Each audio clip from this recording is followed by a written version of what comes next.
पुंडलिकाने असं दुसरं तिसरं काहीच केलं नाही. ज्या वेळेला कुकुट स्वामींच्या आश्रमाच्या शेजारून जात होता, 3 मलिन झालेल्या महिला कचरा काढत होत्या, आश्रम स्वच्छ करत होत्या. स्वरूपाने सुंदर आहेत, पण अंगावर मलिनता आहे. आतमध्ये झोपडीमध्ये पर्णकुटीमध्ये जातात आणि जणू काही कोटी सूर्य प्रकाशित व्हावे असा प्रकाश बाहेर पडतो. पुंडलिकाचे डोळे दिसतात, पुंडलिक उभा राहतो आणि त्या महिला तेजपुंज होऊन बाहेर येतात. त्याला उत्सुकता निर्माण होते, काय केलं तुम्ही आतमध्ये जाऊन? काय आतमध्ये? विचारलं, कोण आहात तुम्ही? त्यांनी सांगितलं, मी गंगा आहे, मी यमुना आहे, ही सरस्वती आहे. लोकांची पाप धुता धुता आम्हीही मलिन होतो, पण आतमध्ये एक संत बसलेत, त्यांचं दर्शन घेतल्यानंतर आम्ही पवित्र होतो. जगाला पवित्र करणाऱ्या नद्या सुद्धा एका संतांच्या दर्शनाने पवित्र होत असतील, हे पाहण्याची उत्सुकता निर्माण झाली. आणि पुंडलिक आत गेला. साध्या विषयातला एक गृहस्थ बसलेला. विचारलं, कोण आहात तुम्ही? त्या गृहस्थाने उत्तर दिलं, मी कुकुट स्वामी आहे.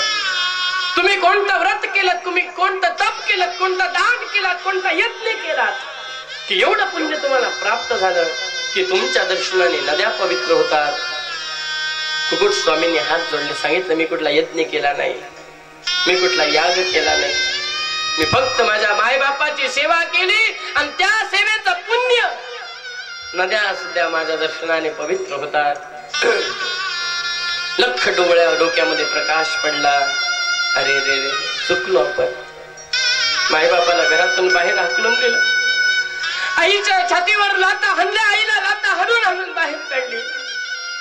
डोळे पाणावले पुंडलिकाचे. धावत धावत गेलं.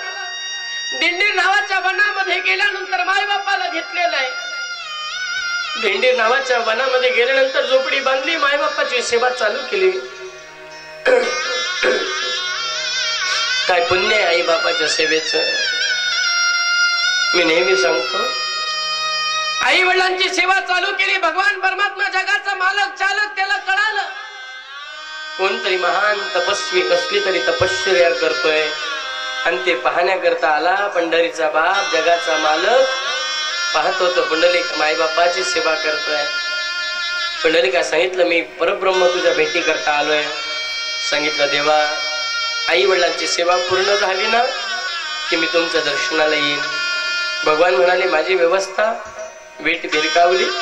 जगाचा बाप, वैकुंठाचा अधिपती, जगाचं ज्याच्या सत्तेने जग चालतं, वेद बोलतात, असा परमात्मा विटेवर 28 युग उभा आहे.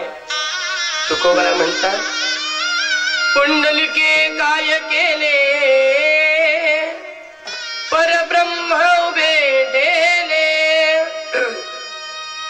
काय केलं पुंडलिकाने? माई बापाची सेवा.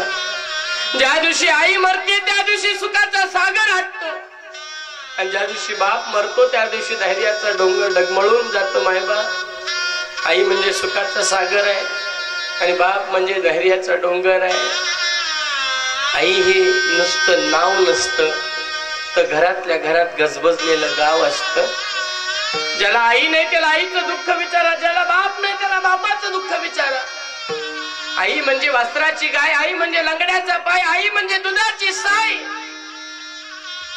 आई अहो स्वतःच अस्तित्व पणाला लावते. ज्या दिवशी डॉक्टर तिला सांगतात, बाई तू गर्भवती राहिलीस, त्या दिवशी जगातला सर्वात मोठा आनंद त्या आईला असतो. ती आई सांगते, पांडुरंगा, हे भगवान, जगातला सर्वात मोठा आनंद तुम्हाला दिलास. अहो 1 किलोचा दगड तुम्ही उराशी पोटाशी बांधा आणि दिवसभर फिरा, 1 तासात आपण सोडून टाकू. पण 7, 7.25, 7.5 पाऊंडचा गर्भ जिने 9 महिने 9 दिवस विना तक्रार पोटात ठेवला,